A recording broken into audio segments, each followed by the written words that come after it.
Assalamualaikum warahmatullahi wabarakatuh. Wala tabul fil ma'ir rakidi, hendaklah engkau tidak pipis, tidak kencing pada air yang tenang, yang diam. Wa in kana kasiran, meskipun air itu banyak, illa indal hajah, melainkan ketika hajat. Wala alal ardi salabati, dan jangan pula di atas tanah yang keras.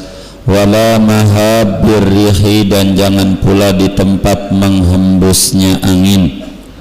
Kullu dzalika, seluruh yang demikian itu ikhtirazan, karena menjaga diri, minal bauli, daripada kencing, alladzi ammatu adzabil qabri minhu, yang mayoritas azab kubur itu hasilnya daripada kencing yang tidak beres. Fa'alaika bil istibra'i minhu juhdaka min ghairi khurujin ila haddil waswasati, lazimkan olehmu dengan istibra' dari kencing semampuhmu tanpa keluar dari pada batasan waswas. Wa yahsulu bitanahnuhi, dan hasil dengan berdehen. Wa natari dzakari, dan memurut zakar. Wa imraril yadi ala asfalihi birifkin, dan melewatkan tangan atas bawahnya dengan pelan-pelan. Wastanji bil hajari, istinjaklah engkau menggunakan batu, summa bil ma'i, kemudian dengan air. Fa ini qtasurta ala ahadihima, jika kau membatasi atas salah satu keduanya, fal ma'u afdalu, air itu lebih afdal. Wa qaddimil qubula fil ma'i, dahulukan kemaluan depan pada air. Wa akhirhu fil hajari, dan belakangkan pada batu. Wa qul ba'dal istinja, ucapkan sesudah istinja, Allahumma hassin farji anil fawahishi wa tahhir qalbi minan nifaqi, atau dibalik sama juga. Segini dulu. Jamaah sekalian, Islam adalah agama yang paling sempurna ditinjau dari berbagai aspek ajarannya. Oleh karena Nabi bagi umat Islam, Nabi yang sempurna. Karenanya hebatnya Islam, seluruh sisi-sisi kehidupan muslim, apapun bentuknya, sedikit pun tidak ada yang diumpetin oleh sang Nabi. Semuanya diajarkan, sampai-sampai dalam berbicara kita urusan buang hajat, itu diajarkan oleh Islam adab-adab dan segala aturan-aturannya. Padahal Nabi Muhammad itu diutus menjadi Rasul umur 40, wafat umur 63, yakni 23 tahun.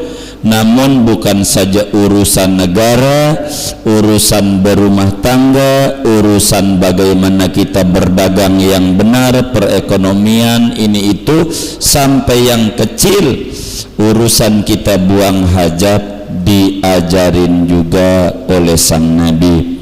Nah, kitab kita Al-Habib Abdullah Al-Haddad memberikan wasiat kepada kita bagaimana muslim dalam menjalankan hidup jangan lepas dari tuntunan sang Nabi. Di antaranya adab kita buang hajat, pipis ataupun buang air besar. Wala tabul fil ma'ir rakidi, kata Al-Habib Al-Haddad, adab Islam kalau kita pipis, jangan kita pipis di air yang tidak mengalir. Biar banyak, apalagi sedikit mah. Kalau banyak pun kayak kolam renang, jangan kita mentang-mentang udah gua bayar nih kolam renang, gua kencingin aja, tahu kagak yang punya. Ini aja ama Islam dilarang, kurang bagus. Kan udah gua bayar tuh kolam renang, gua renang. Tapi coba kita renungin, sebab Islam tuh agamanya sempurna, kata Nabi, la yu'minu ahadukum hatta yuhibba li akhihi ma yuhibbu li nafsihi. Tidak bakal sempurna iman seseorang sebelum dia mencintai orang lain laksana dia mencintai dirinya. Saya singkat, orang Islam banyak punya iman tapi belum tentu punya hakikat iman.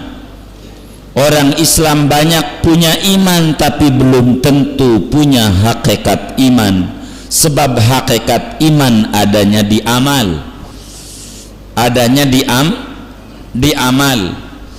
Ini aman Nabi, kita kencing tuh di kolam renang kagak tahu yang punya, kita kencingin juga enggak bakalan najis, wong banyak airnya, 2 kulah lebih, 2 kulah tuh 216 liter, ini lebih kita kencingin enggak mengaruh, biar kita bisa makan jengkol sama pete.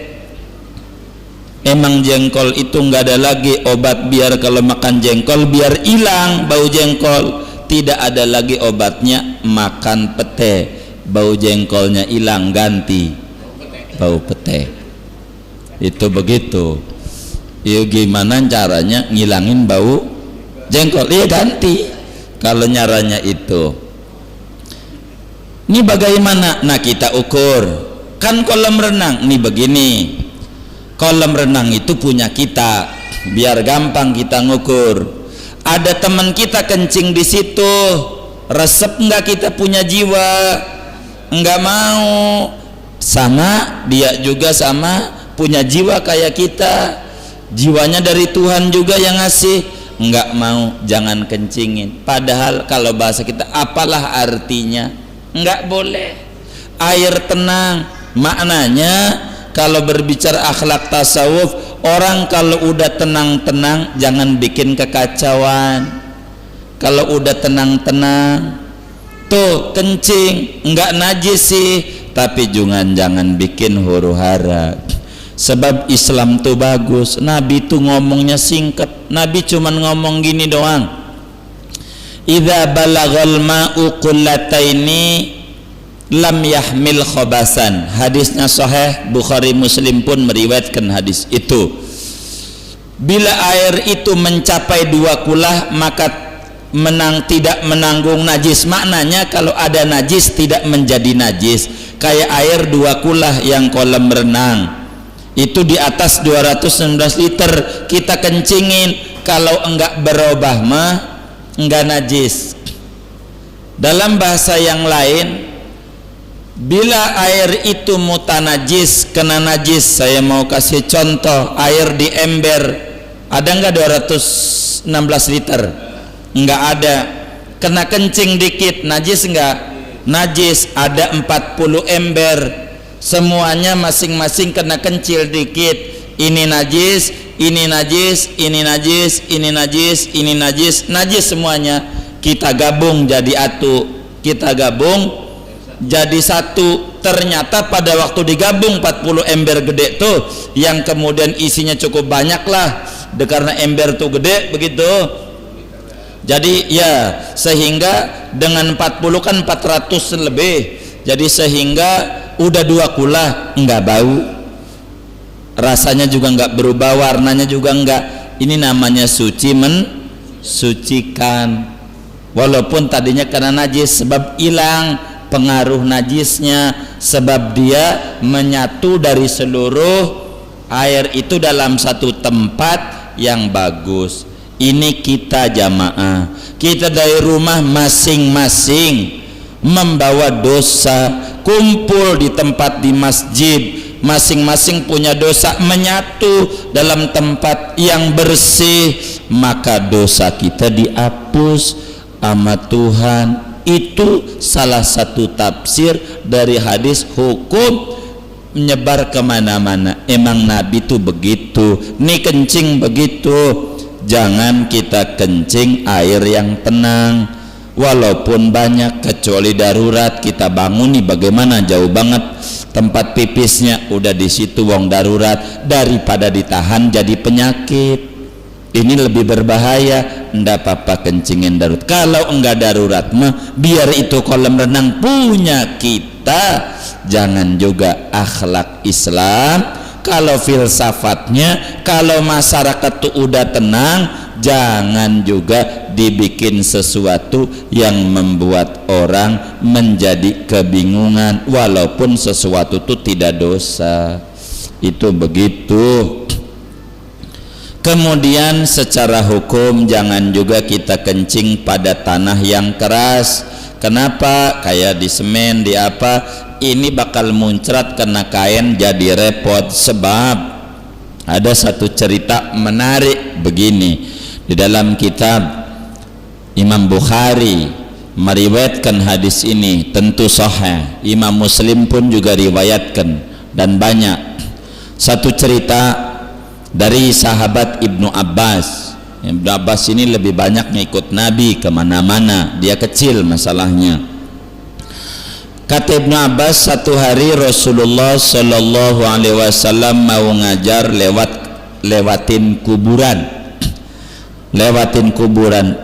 Di tengah-tengah kuburan itu Nabi celoteh. Nabi ngomong, kata Nabi sama sahabat, ini ada 2 kuburan dari sekian. Ini 2 kuburan ini disiksa penghuninya. Namanya Nabi dikasih kasaf. Kasaf itu diperlihatkan isi di balik kubur. Salah satunya, kata Nabi, innahuma yu'adzabani wa ma yu'adzabani bikabirin. 2 penghuni kubur ini sedang disiksa oleh malaikat, padahal tidak disiksa dengan sesuatu yang besar yang dulu di dunia dianggap remeh. Ini si kecil. Lalu kemudian Nabi itu minta pelapah kurma 2. Kata sahabat, kasihan banget Nabi, udah dikubur disiksa belum akhirat. Ini namanya azab kubur. Dikubur disiksa. Kata Nabi, bagaimana cara nolonginnya Nabi? Kata Nabi gini aja, ambil pelapah kurma 2, nyari-nyari, ya kagak ketemu, namanya nyari mendadak, dapat atu. Nabinya mintanya pelapah kurma yang masih basah, ya dapat atu, ya baik deh. Atu itu kemudian dibelah sama Nabi, satu pelapah tuh dibagi 2, yang atu ditancepin sama yang ini, yang atu ditancepin sama yang ini. Sahabat bertanya, sebelum nanya ini ditancepin buat apa? Emang disiksanya bagaimana? Yang atu tukang namimah, ngadu domba, kemari ngomong lain ke sono lain. Yang atu kalau kencing enggak bersih, ada yang muncrat kena kain. Penyebabnya tanahnya keras, penyebabnya dia kencing di lapangan berlawanan arus angin, berbalik. Penyebabnya diantaranya itu kemudian kita kena kain kencingnya, ya muncrat, atau tidak tuntas dia punya cebok pas ruku, pas sujud, kemudian itu ceret aja. Ini namanya bahaya, dan bahaya dari urusan kencing. Jadi banyak orang dikubur disiksa, penyebabnya bukan enggak ruku, enggak sujud, enggak hadir ke majlis taklim, bukan itu. Orangnya bisa hadir ke majlis taklim, orangnya rajin ruku, rajin sujud, cuman urusan najis kurang peduli, kurang perhatian, akhirnya dikubur disiksa. Na'udzubillah min dzalik. Kita lanjutin cerita hadis. Kemudian Nabi itu minta pelapa kurma, minta 2 dapat 1, dibelah ditancepin. Sahabat bertanya, apa maksudnya ya Rasul? Begini, la'allahu yukhaffifu malam yaibasa. Kata Nabi, pasti pelapa kurma ini bisa meringankan azab kubur orang yang disiksa selama belum kering. Jadi daun-daunan itu, pohon-pohonan, kalau tiap hari mesti bertasbih, wa ma min syai'in illa wa yusabbihu bihamdi. Segala makhluk Allah bertasbih selama masih basah. ini pelapa kurma masih basah, ini bertasbih, yang kedengarannya enggak ama manusia majinda. Tasbihnya bisa ngeringanin azab orang yang dikubur. Jadi maknanya pelapa kurma aja nyampe ama orang yang udah mati. Pelapa kurma, apalagi Quran yang dibaca ama muslim nyampe ama orang tua kita dikubur. Wong pelapa kurma aja yang kagak ada akalnya nyampe, kata Nabi, bisa ngeringanin orang azab kubur, apalagi Quran yang keluar dari muslim. Masa ya kagak nyampe? Ini namanya tidak bisa mengambil analogi dari hadis sang Nabi. Kembali, kenapa kita jangan kencing di tanah yang keras berlawan arus angin? Khawatir jaga diri dari urusan kencing yang rada ribet, urusannya ama sholat jadi tidak sah dan lain sebagainya. Karena itu kalau kita pipis harus istibro. Istibro tuh dituntasin. Caranya ya macem-macem, bisa dehen biar ceret begitu. Itu satu, dapat ganjaran dehemnya tuh. Dua, mohon maaf rada jorok di perut bawahnya, zakar kita digituin pakai tangan kiri. Ini zakar, ini nih jalannya kencing dari sini biar tuntas begitu tuh. Atau terserah bapak mau begitu kek, mau bagaimana kek. Kalau perlu diri dari duduk ya diri kek, yang penting biar tuntas. Sebab ini faktor kencing nyangkut urusan sholat yang disebut nila setitik rusaklah susu sebelanga. Kencing dikit yang ceret, sholat jadi dosa tanpa disengaja. Perasaan kita mudah sholat aja, ternyata menurut Allah belum. Sebab yang disebut muttaqin, orang yang bakal meraih kebahagiaan, alladzina yu'minuna bil ghaibi wa yuqimunas sholat. Wa yuqimunas sholat itu tafsirnya wa yutimmunas sholata bi arkaniha wa syurutiha. Kita mah jangan pikirin diterima apa kagak sama Allah ibadah kita, jangan itu pikirannya. Aturannya dulu bener apa kagak. Aturannya itu sholat sempurna rukunnya, sempurna syaratnya. Syarat sholat salah satunya suci dari najis. Ini kalau najis aja masih ada, jangan harap diterima kalau aturannya enggak bener. Dari aturan udah bener, serahin sama Allah untuk diterima. Tapi kalau aturannya belum bener, sulit buat kita. Kalau cebok pipis, yang tertinggi pertama pakai tisu. Tisu dulu diperetin tapi bukan tisu kering, bukan tisu basah, tisu kering. Udah tisu baru pakai air. Ini yang paling tinggi ganjaran cebok. Pakai tisu, pakai air. Ini diabadikan masyarakat Kuba, tapi bukan Kuba Mas. Kuba itu 7 kilo dari Masjid Nabawi. Al-Quran tulis dalam surat Taubat, fihi rijalun yuhibbuna an yatatahharu wallahu yuhibbul mutahhirin. Di masyarakat Kuba itu ada sekelompok orang yang Allah cinta kepadanya.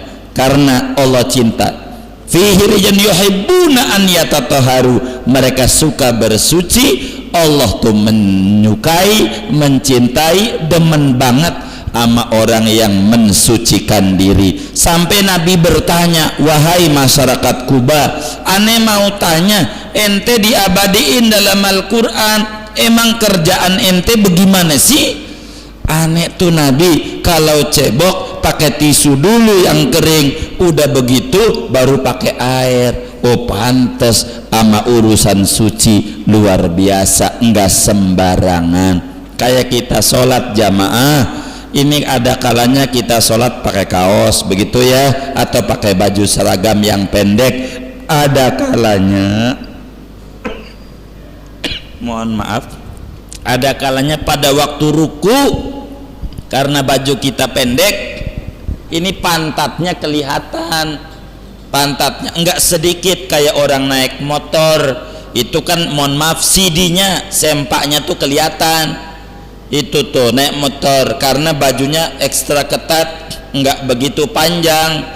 Pada waktu ruku sholat ininya kelihatan nih, ini namanya aurat sholat, ini bisa nggak sah, ini bisa repot sholatnya. Jadi harus hati-hati pakai kaos, pakai baju yang rada panjangan kalau buat sholat mah. Ini masalahnya bukan kita ape-ape, jangan ampe perasaan kita mah udah sholat tapi menurut Allah mah belum, lantaran aturan sholatnya ndak beres. Sering ada kalanya kita pakai kaos yang agak pendekan, ini kepada waktu rada ruku, cek dulu deh sama bini kita di rumah, kalau punya bini mah, kalau punya ibu sama ibu, bu kira-kira kalau gua begini nih ketarik ke atas enggak? Jangan sampai sholat kita jadi acak-acakan, perasaan kita mudah sholat tapi ternyata belum sesuai dengan aturan. Uang harus nutup aurat, tapi kita bukan ngomongin itu, lagi ngomongin urusan air nih. Ini harus dijaga. Kalau bisa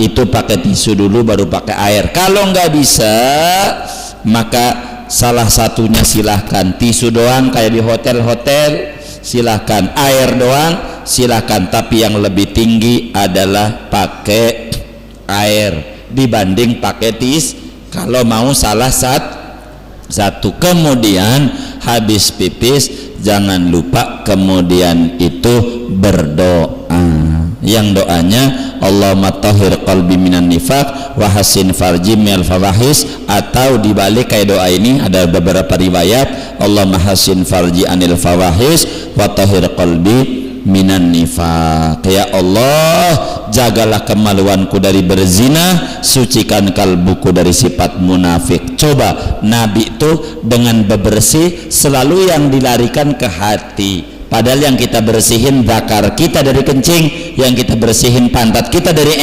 tapi Nabi enggak itu doang yang minta bersih, hati kita juga bersihin. Betapa segala sesuatu kalau ada kemiripan selalu diminta yang baik-baiknya. Ini sekelumit akhlak Islam, berbicara kita cebok daripada pipis. Mudah-mudahan ada manfaat buat kita. Kalau ada yang kurang dimengerti dari apa yang tadi diulas atau di luarnya, sebelum kami tutup doa dipersilahkan. Wallahu a'lam bishawab.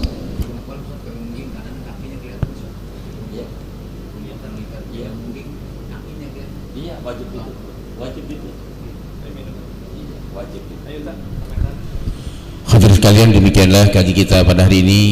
Ya, baik. Dan mohon agar Bapak yang mau bertanya silakan di luar materi atau dalam materi. Ya, baik.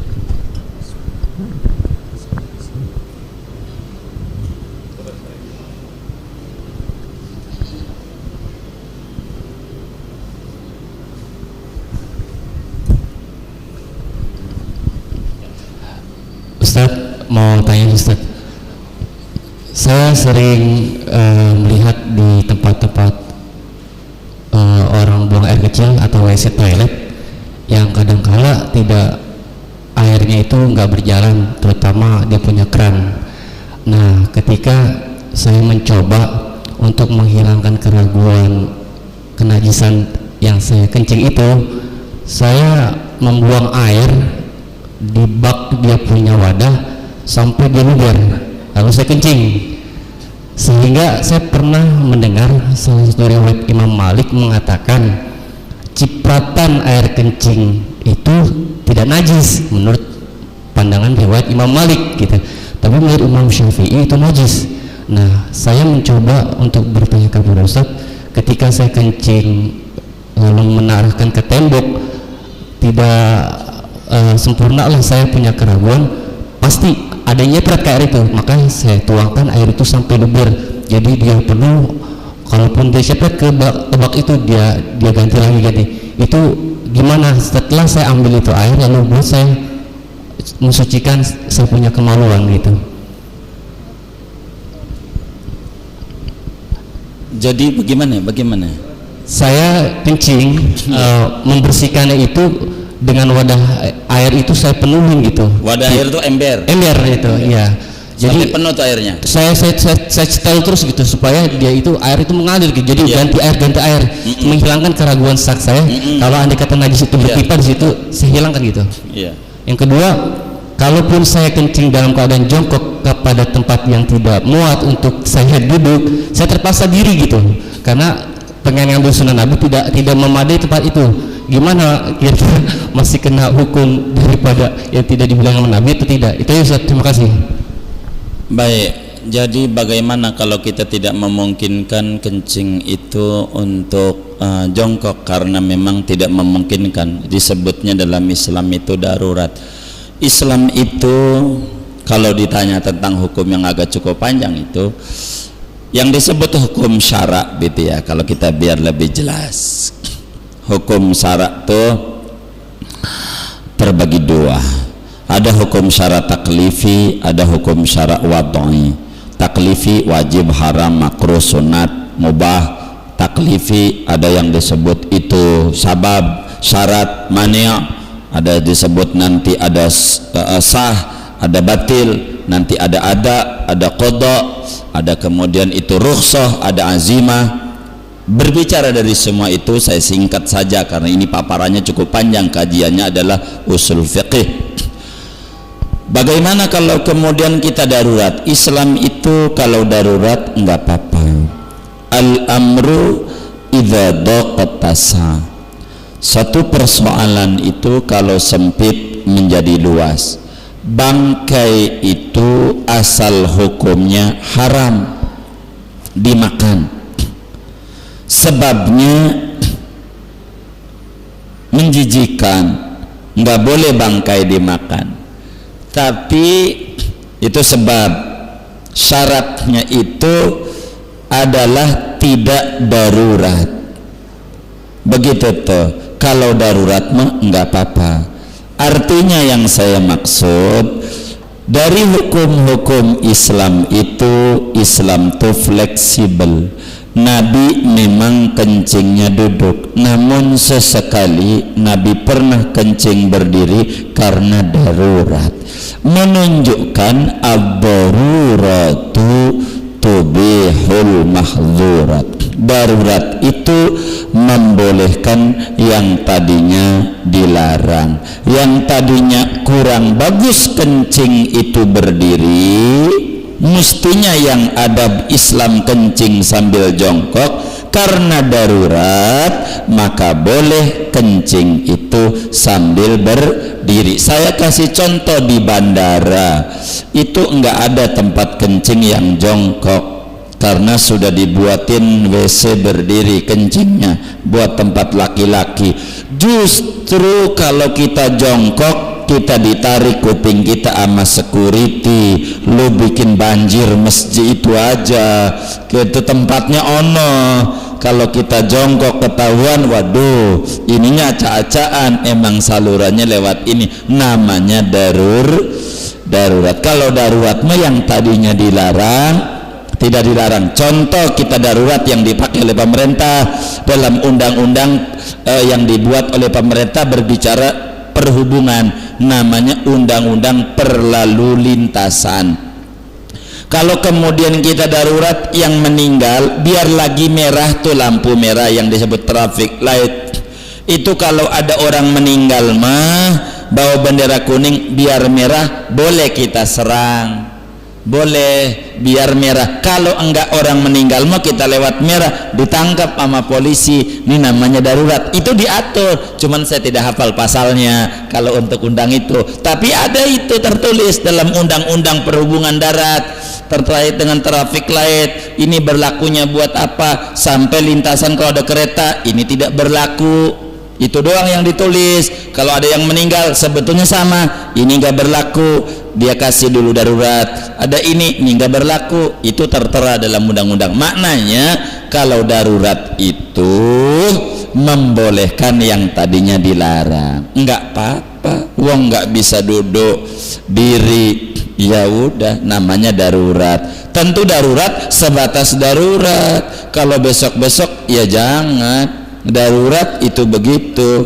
Ini darurat terus, kagak ada habisnya ini darurat. Tentu ad-daruratu yuqaddaru biqadriha. Darurat itu diukur sebatas darurat. Itu begitu, ada batasannya. Itu begitu. Kalau berbicara kencing di ember, ini saya kurang begitu paham nih yang dimaksud. Apakah kita itu kencingin embernya, apa kita cebok dari air ember, atau bagaimana itu? Saya kurang ngerti itu pertanyaan pertama. Air udah dipenuhin, tapi kita kencingin di situ. Oh, kencingnya di itu. Cipratan yang ke situ. Ya baik. Saya juga kalau kencing emang kayak begitu. Kalau kencing mesti air ini kita jalanin biar itu ada tempatnya, biar jangan sampai air kencing ini biar kedorong, kedorong. Biasanya saya itu nyari tempat kencing itu, kalau saya nih Amaliyah nih, namanya Amaliyah, belum tentu sama orang lain. Kalau tempat kencing ini banyak, cari paling ujungnya, bukan yang dekat dengan lubang, yang paling mentok. Kalau dari sini nih airnya lari ke sono, saya ambil kencing dari sini. Ketika air keran ini buka kan kedorong ke sono tuh.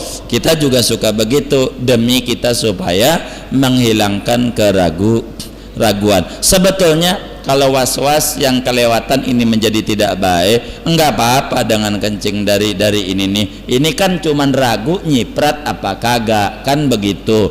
Bukan masalahnya kalau dipastikan nyiprat kan nggak boleh. Ini kan menghilangkan kewaswasan. Boleh saja amaliyah yang kayak begitu, enggak kemudian menjadi masalah. Wallah. Ada lagi, Pak?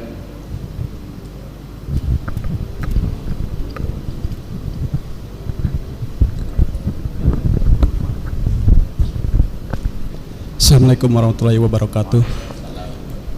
Pak Ustadz, gimana apabila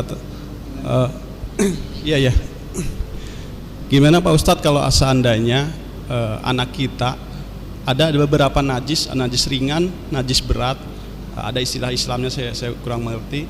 Nah, seperti contohnya itu kayak ompol anak gitu. Nah, sejauh mana ompol anak itu kisaran besarannya ada najis ringan, najis berat. Nah, untuk menghilangkan najis itu, kalau di kasur itu kan agak sulit. Kira-kira gimana Pak Ustadz? Mohon penjelasannya, begitu aja. Terima kasih.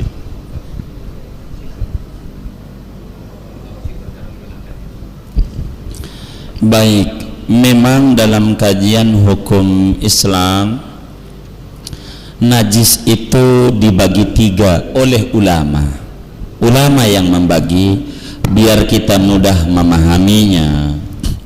Ada yang disebut najis berat, ada yang disebut najis ringan, ada yang disebut najis pertengahan. Dikata berat tidak, dikata ringan juga tidak, makanya disebut najis pertengahan. Dalam bahasa Arab ada najis mughallazah, berat artinya, ada najis mukhaffafah, ringan, ada najis mutawasithah, pertengahan.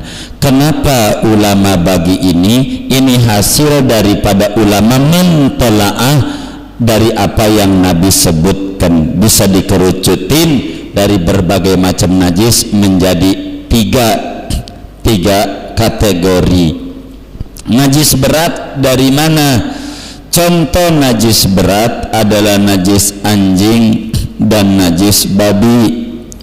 Anjing ini namanya najis berat. Kenapa dikata berat?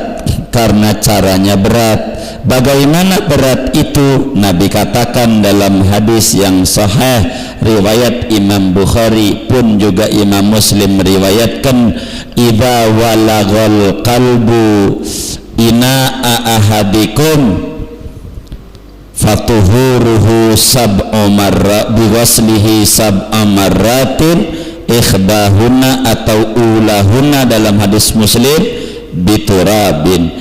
Bila anjing itu menjilat wadah kamu, wadah salah seorang kamu, ember dah, wadah bejana salah seorang kamu, maka sucinya harus dicuci 7 kali, salah satunya dengan debu. Pertanyaannya, ini pakai 7 kali. Anjing jilatin ember ini harus dimandiin nih ember, dicuciin. Pertanyaannya, kenapa harus dicuci? Dijilat anjing, kenapa 7 kali? Ini dijilat anjing, emang ada apa dengan anjing? Itu menjadi satu pertanyaan. Begitu. Bejana sesuatu tuh kalau dicuci atau dimandikan ada salah satu dari 3 faktor dalam agama. Bisa dicuci tuh karena hadas, kayak kita buang angin atau kayak kita habis bersetubuh, maka kita harus mandi. Ini mandi sebabnya hadas, kita berhadas, itu satu. Kalau ember kan enggak punya hadas ya, punya hadas enggak. 2, penyebab dicuci adalah karena mulia, li ajli takrim, mulia. 2, karena mulia. Contoh, orang Islam mati. Kalau orang Islam meninggal, salah satu aturannya harus dimandiin. Kenapa dia dimandiin? Emang dia itu najis? Kagak, mulia, harus dimandiin. Mulia, manusia mau ketemu Tuhan harus dimandiin biar bersih dia, mulia.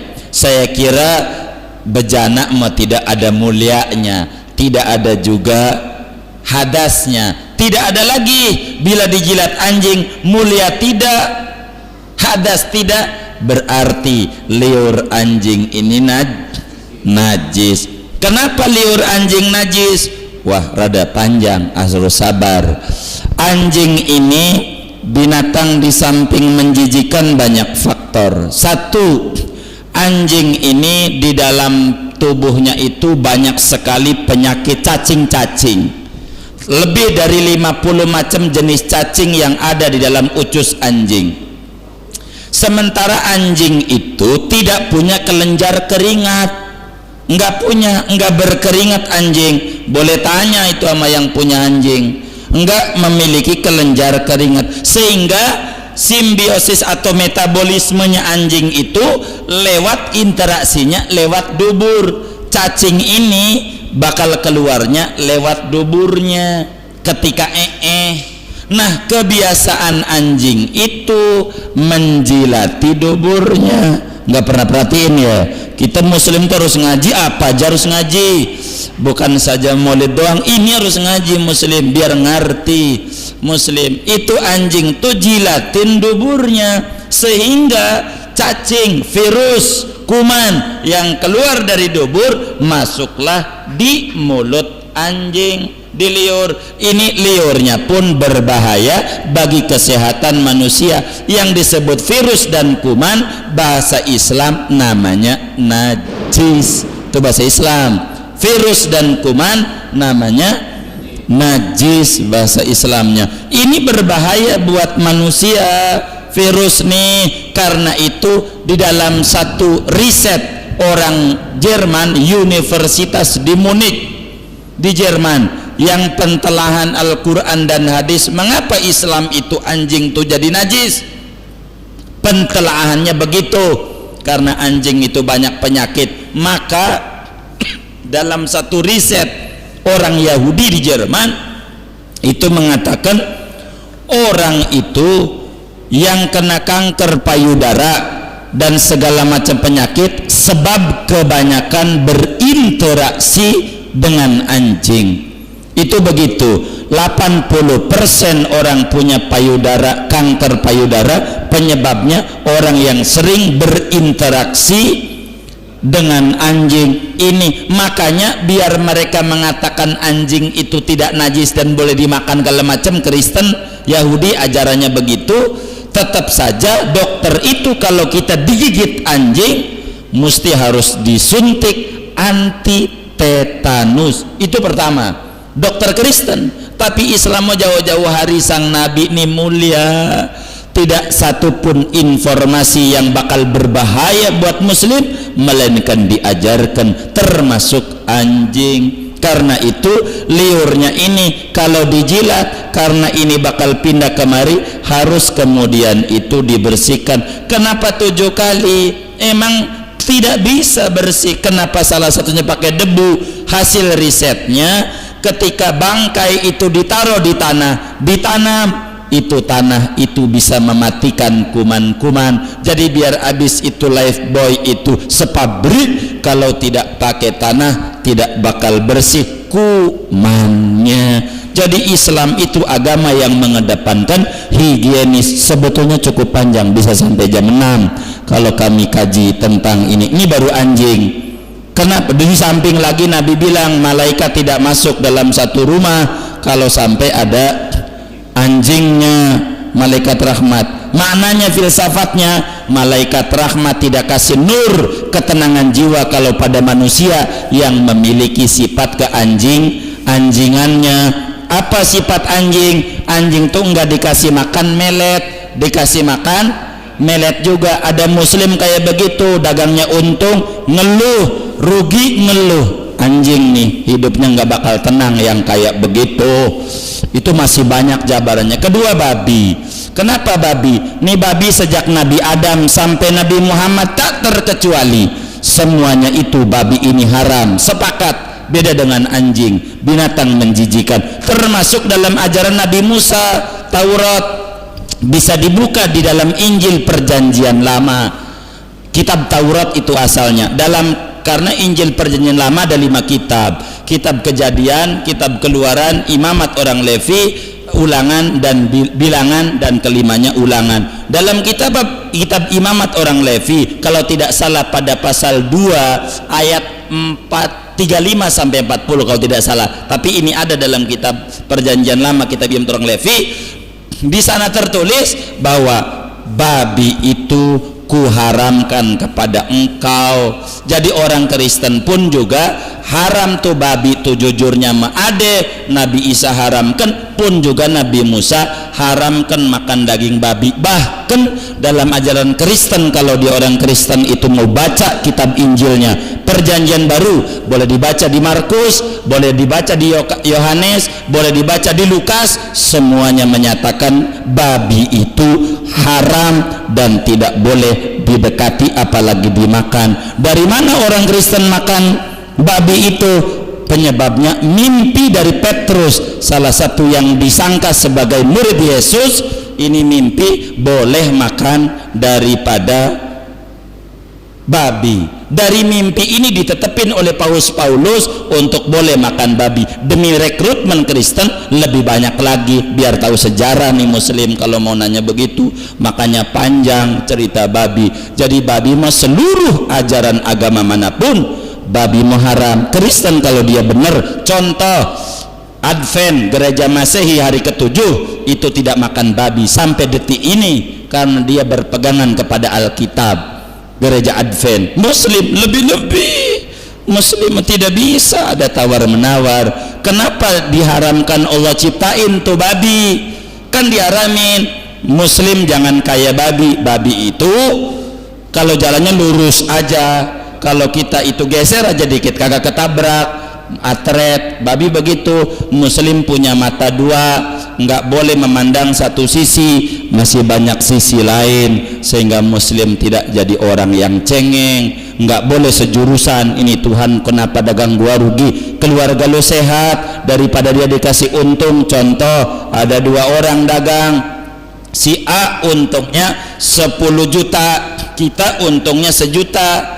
Gedean mana? Kita apa sama dia? Teman kita apa kita? Teman kita apa kita?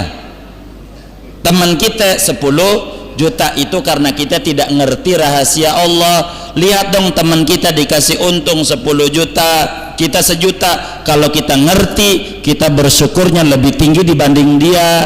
Karena kita nggak ngerti, kita ngeluh mulu, gua udah sujud 1 juta, dia kagak sujud juga 10 juta. Lihat bininya lagi hamil, sesar 9,5 juta biayanya. Jadi 10 juta itu tinggal berapa? 500. Kita mah nggak punya begitu, 1 juta gedean mana? Muslim jangan kayak babi, harus syukur sama Allah. Ini buahnya, tapi masih panjang, udah 4:30. Izin saya Selasa depan. Ini babi baru najis mughalladhah, belum najis mutawasithah, belum najis mukhaffafah. Ini panjang. Bagaimana mukhaffafah? syaratnya bayi laki apa bayi perempuan, kenapa dibedain oleh agama. Ini cukup panjang, kaminya ada tugas setengah 6 harus nyampe Bintaro. Jadi saya minta izin, ingetin saya, Selasa depan kita bahas lagi kalau pengen lebih jelas lagi tentang ini, kenapa Islam tuh larang begini begitu. Pokoknya tidak ada ajaran sehebat ajaran Islam. Muslim kalau udah ngerti pasti bakal mengatakan yes, gua muslim sampai mati. Itu begitu, kurang lebih begitu. Wallahu a'lam bishawab. Doa Ustaz, fadhal doa. Doa ya, kita baca Fatihah, duduk kita di majlis ilmu, mudah-mudahan dosa-dosa kita diampuni oleh Allah. Allah berikan kita ilmu yang manfaat dan diberikan kemampuan untuk mengamalkannya. Duduknya kita di majlis ilmu, mudah-mudahan Allah pandang dengan pandangan cinta sehingga urusan kita dimudahkan oleh Allah, hajat-hajat kita dikabul, usaha-usaha kita diberikan keberkahan oleh Allah. Allah kasih kita luas rezeki buat bekal ibadah kepada Allah, umur panjang sehat walafiat untuk taat kepadanya. Mudah-mudahan Allah makin kuatkan kita punya jiwa untuk terus mendekatkan diri kepada Allah dengan duduk di majlis-majlis ilmu, demi ibadah kita makin lebih baik lagi sehingga ibadah kita harapan diterima lebih besar lagi.